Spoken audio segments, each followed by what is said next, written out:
Assalamualaikum warahmatullahi wabarakatuh. Sebelumnya, perkenalkan kami dari kelompok 2, CS12. Di sini kami akan mempresentasikan hasil kerja kelompok kami tentang paper ID, di mana anggota kelompok yang pertama yaitu saya sendiri, Dini Apriyadi, lalu ada Bernadette, dan juga ada Fatimah. Baik, langsung saja untuk pembacaan materi yang pertama akan dilakukan oleh Bernadette. Baik, terima kasih. Nah, di sini kami akan membahas 5 agenda atau 5 poin dari Paper ID. Pertama itu ada analisis bisnis dengan menggunakan BPMN. Kedua ada analisis data menggunakan pemrograman Python. Selanjutnya ada query SQL lanjutan. Dan selanjutnya ada analisis penipuan tingkat lanjut dan masih menggunakan Python. Dan terakhir yaitu visualisasi Tableau untuk pemantauan penipuan dan pembuatan dashboard. Oke, selanjutnya.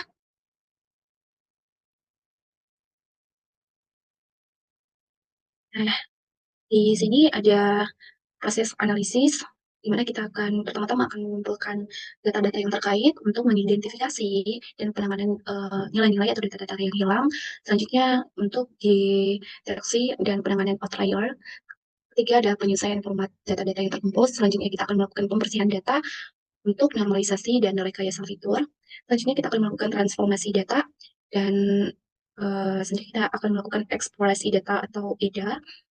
Selanjutnya, kita akan menggunakan atau melakukan analisis selanjutan dari eksplorasi EDA, yaitu Pure SQL untuk deteksi anomali dari data dan mendeteksi jaringan hubungan dari pembeli dan penjual. Dan selanjutnya kita akan melakukan visualisasi dan pelaporan untuk dashboard interaksi dan wawasan rekomendasi. Nah, selesai. Proses analisis telah selesai. Oke, nah dari sini ada data hasil analisis bisnis yang dimana ada 4 poin. Pertama ada gambaran utama umum data untuk data-data transaksi pembayaran, ada permintaan, promosi, dan data perusahaan. Kedua ada informasi setiap kolom utama yang dilakukan atau yang terdapat dalam file-file data. Dan ketiga ada keadaan data dan statistik deskriptif untuk pengecekan jumlah data kotor dan statistik deskriptifnya. Dan selanjutnya ada poin keempat itu distribusi KTP. Oke, baik, slide selanjutnya. Di sini ada analisis data dengan analisis pembantu yaitu menggunakan BPMN. Pertama kita akan mulai dari pelanggan, yaitu dengan melakukan yang dimulai dengan data transaksi. Selanjutnya akan ada yang namanya itu eh, di mana nanti setelah transaksi itu maka pelanggan akan melakukan normalisasi data agar lebih efektif dan efektif. Selanjutnya data siap untuk dianalisis. Di mana pada langkah analisis data itu ada sistem data, maaf, kedua sistem data dengan mengumpulkan data ya dari beberapa sumber dari pelanggan kita akan diproses dalam sistem data tersebut hingga nanti akan ada normalisasi data menjadi data siap untuk dianalisis. Nah, data yang sudah siap akan dilakukan analisis data untuk eh, pengecekan anomali-anomali yang terdapat pada transaksi pelanggan tersebut hingga nanti hasil dari analisis siap akan dilakukan yang namanya pengecekan deteksi penipuan. Setelah deteksi penipuan akan terdapat penipuan atau tidaknya ditemukan penipuan, selanjutnya eh, akan masuk ke tahap transaksi sudah diidentifikasi. Selanjutnya akan masuk ke tahap proses pelaporan dan pemantauan dari hasil hasil dari penipuan tersebut, di mana transaksi akan terkonfirmasi sebagai penipuan dan kasus akan diolah dan diproses, yaitu kasus selesai ataupun kasus dengan eh, pengajuan penipuan diselesaikan. Dan tahap PPMN itu atau langkah-langkah dari analisis data terselesaikan. Baik, slide selanjutnya yaitu pembersihan data. Dimana dalam pembersihan data itu kita akan melakukan pengecekan dan mengisi machine value pada setiap data set, data transaksi, data promotion, dan data company. Selanjutnya kita akan mengidentifikasi outlier menggunakan IGR dan selanjutnya akan kita menandai outlier pada kolom transaksi amount dan akan ditampilkan outlier yang terdapat pada data set kita. Selanjutnya, nah di sini ada rekayasa fitur di mana kita itu melakukan atau membuat fitur turunan seperti skor hubungan penjual dan pembeli untuk apa? Untuk mengukur seberapa sering pembeli dan penjual itu berinteraksi dan mendeteksi anomali-anomali dengan query yang dapat kita lihat dari gambar yang ditampilkan di slide ini. Slide selanjutnya. Nah, kemudian di sini ada frekuensi transaksi. Nah, di mana frekuensi transaksi itu hasil kodenya itu seperti yang ada pada tampilan ini, ada buyer ID-nya, transaksi per jamnya, dan hourly transaksinya. Kita bisa mengukur meter frekuensi transaksinya. Selanjutnya kita bisa mengidentifikasi transaksi yang tidak teratur pada data kita, dan hasilnya setelah kita akan memasukkan kode-kode yang diinginkan, tampilannya akan seperti pada gambar di samping. Baik, slide selanjutnya ada indikator eksploitasi promosi. Nah, di mana hasil query pada tabel kode indikator eksploitasi promosi ini, kita terlihat ada filter data mulai dari promo use-nya, frequency promo user-nya, atau dari promo pengguna, dan uh, yang kolom-kolom yang digunakan itu ada payment-nya, transaksinya, ada. Setelah itu data-datanya kita filter per by data kelompoknya supaya kita bisa melakukan eksploitasi dari promosi tersebut. Nah, nanti setelah kita filter dari query, hasilnya akan seperti pada gambar di samping. Baik, slide selanjutnya. Ada skala dan normalisasi di mana kita harus menormalkan jumlah dari data transaksi dan data berbasis waktu pada data transaksi kita. Itu mana di situ pertama kita harus normalisasi jumlah transaksi kita, selanjutnya akan kita normalisasi, dan selanjutnya setelah normalisasi itu kita menormalisasikan lagi transaksi per jamnya atau transaksi hardnya, terus akan datanya akan ternormalisasi setelah query atau kode-kodenya itu terjalan. Jadi slide selanjutnya akan dijelaskan sama teman kami Fatimah. Jadi silakan, terima kasih.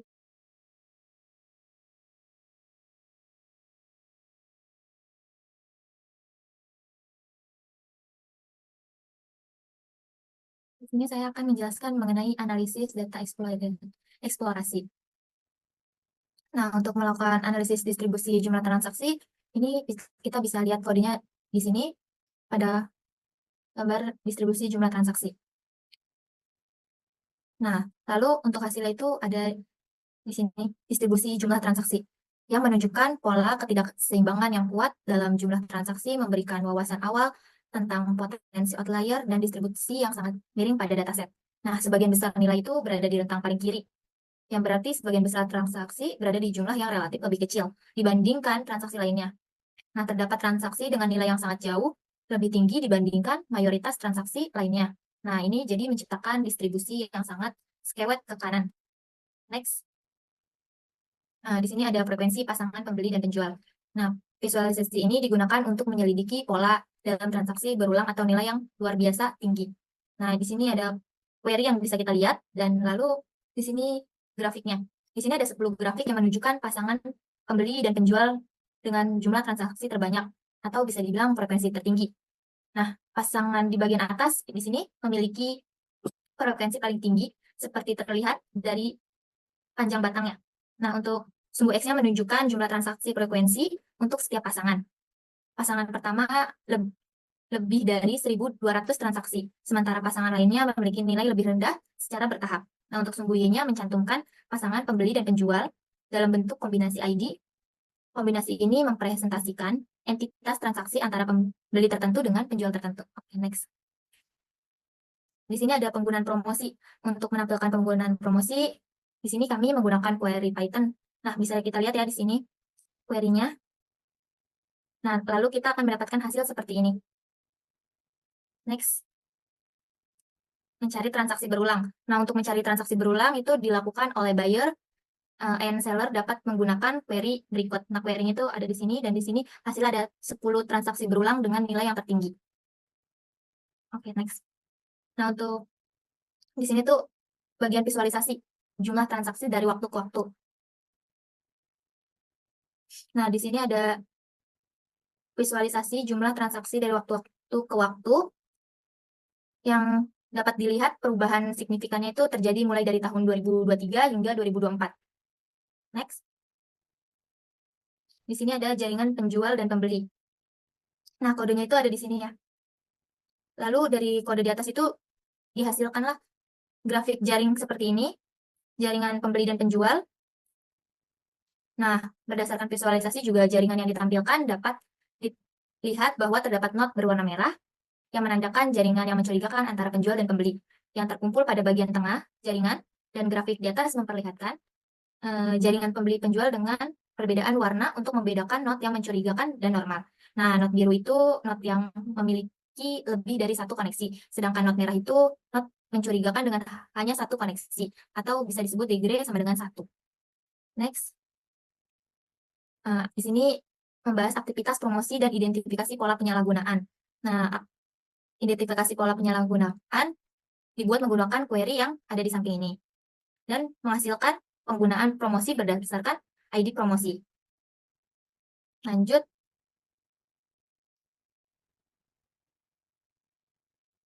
Baik, dari kode di samping ini, transaksi yang anomali dapat dilihat pada gambar di sini ya, menampilkan anomali transaksi yang nilai transaksinya berada di atas batas atas dan di bawah batas bawah. Next. Di sini ada hubungan penjual dan pembeli yang digunakan untuk menampilkan hubungan antara penjual dan pembeli yang memiliki transaksi dari batas yang diinginkan. Nah, di sini ada kode yang menampilkan penjual pembeli yang memiliki jumlah transaksi lebih dari 50.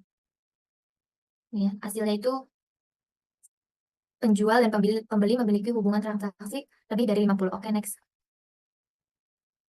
Untuk mendeteksi penyalahgunaan promosi, kita di sini memerlukan kode SQL seperti pada kode di sini, deteksi penyalahgunaan promosi dan sebagainya, yang menampilkan hasil tabel yang menunjukkan penyalahgunaan promosi lebih dari satu kali oleh buyer ID pada DPT promotion yang sama. Next. Waktu yang mencurigakan. Dari tabel ini, kode 15 untuk mengetahui kode yang digunakan saat membuat tabel waktu yang mencurigakan. Nah, dari kode di sini dihasilkan tabel yang menampilkan waktu transaksi yang mencurigakan di mana terdapat transaksi antara penjual dan pembeli yang sama dengan waktu yang kurang dari 1 menit. Oke. Next. Oke, di sini mengenai SQL bergabung untuk wawasan penipuan pengguna perusahaan. Di sini itu mengenai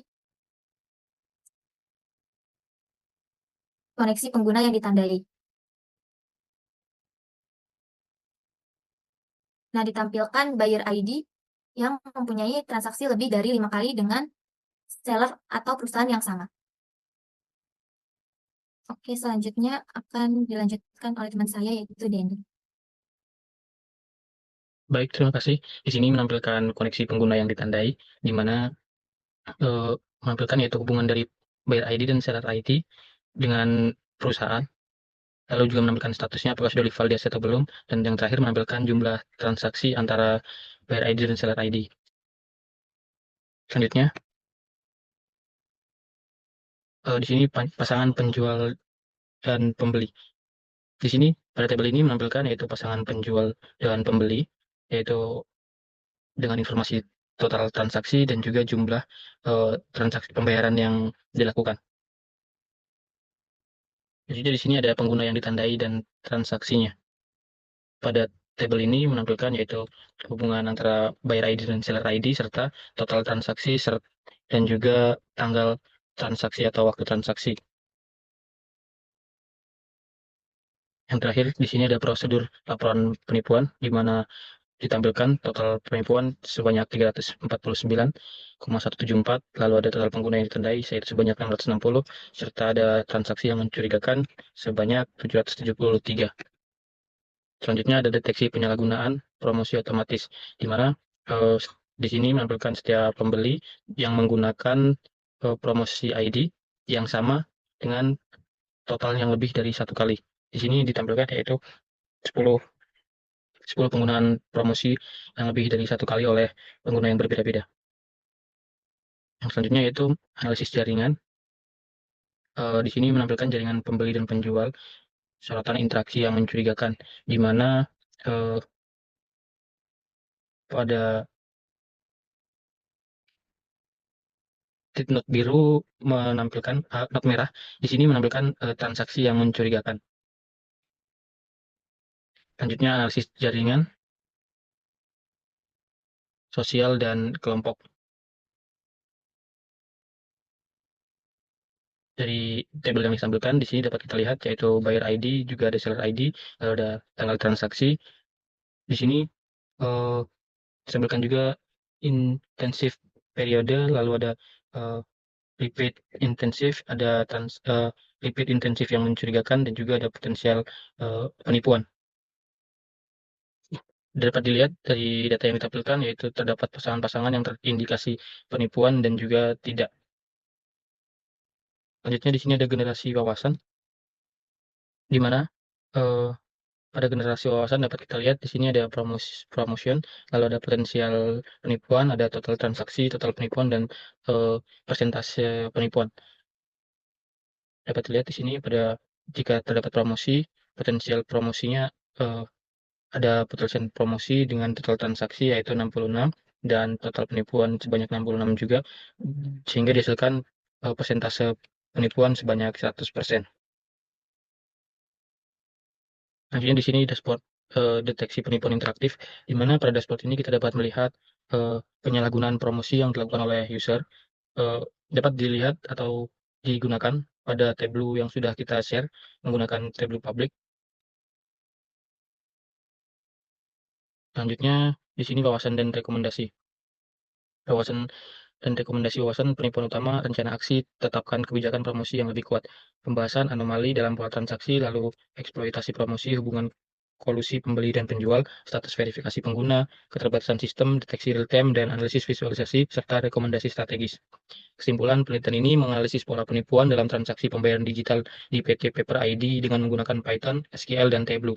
Temuan utama mencakup anomali transaksi seperti nilai tinggi, waktu tidak biasa, penyalahgunaan promosi, lalu ada kolusi antar pembeli dan penjual, serta validasi pengguna yang lemah. Selain itu, sistem deteksi penipuan real-time yang belum ada meningkatkan risiko kerugian. Untuk mengatasi masalah ini, perusahaan perlu memperbaiki validasi pengguna, memperketat pengawasan promosi, dan menerapkan sistem deteksi penipuan berbasis AI untuk mengurangi risiko dan meningkatkan keamanan platform.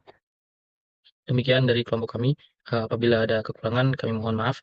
Saya akhiri. Wassalamualaikum warahmatullahi wabarakatuh.